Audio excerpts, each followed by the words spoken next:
Hi everyone. I thought I'd share with you today an assortment of fantasy miniatures that I've painted in the last year. First one you're seeing is from North Star, from their Oathmark and Rangers lines, I believe. I think he might be an Elven Ranger. This is from the North Star Rangers of Shadowdeep line. All these miniatures that you're seeing were painted for one particular customer I have in Australia who sends me a really interesting assortment of miniatures, both historical and fantasy. Again, this is a North Star miniature. I've tried to group these by manufacturer. Really lovely figurines these. They paint up very nicely, attractive sculpting. Very cool, not just for Rangers of Shadowdeep, but for Middle-earth. Okay, here are some GW figures that he asked me to paint up. I haven't gone with, and he usually specifies what he would like or leaves it up to me. I've gone for leather where the movies show sort of gold or silver metallic armor. Here's my version of Faramir, the movie Faramir. Games Workshop miniature. All these figures are 28mm or thereabouts.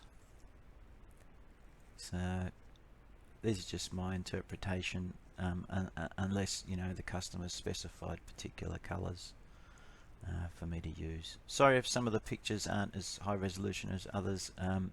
Now these are from Bad Squiddo Games. It's something very unusual. I think they're called Vampire Thralls or something. So from they have some sort of gothic horror type range or something, Hammer horror type range. So very unusual. Painted it with a vampiric flesh tone. This guy's from Lucid Eye. Really nice detailed sculpt, these Lucid Eye miniatures. A pleasure to paint. So much detail for you to sort of pick out. Lots of lovely natural textures, the fur, the feathers, the stones. So yeah, feel free to pause at any time if it's going too fast for you, so you can have a closer look. It is a real joy to do different things. I believe this is a Artisan Designs miniature, a Ranger type. Again, my customer specified to go for a blue and he supplied a shield decal. Now these are Reaper miniatures, all Reaper metal miniatures, and we discussed what sort of colour schemes to use. Again, some of it he left up to me. There's a sort of a Ranger type there. I tried to have a lot of sort of fine lines on the leather duster coat sort of for scratches and sort of give that natural look to the leathers. And this guy, I think I was given a bit of license with this one, so I thought, well, why not paint him up in a kind of Napoleonic kind of colour scheme with the blues and the red cuffs and collars and such like that. And I thought I was really pleased with how it turned out. It's quite different from the Reaper picture on their website that they'd gone for, and I thought this was fun. There are a lot of details on these Reaper miniatures, a lot of fiddly little buckles and chains and things.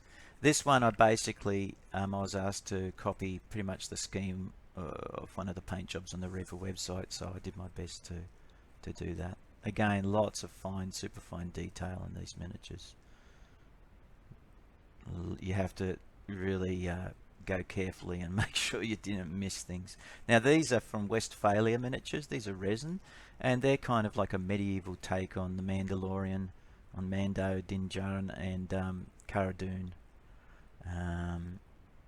Obviously not trying to breach any copyright, but just being similar. These are from this girl's from Anno Domini 1666, a board game. She's actually a metal miniature.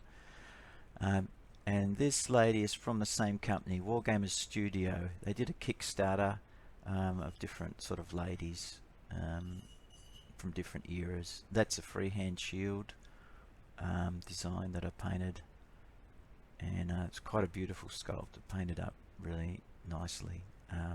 Sort of like a female take on Alexander the Great or something similar to that. It's got Greek style gear.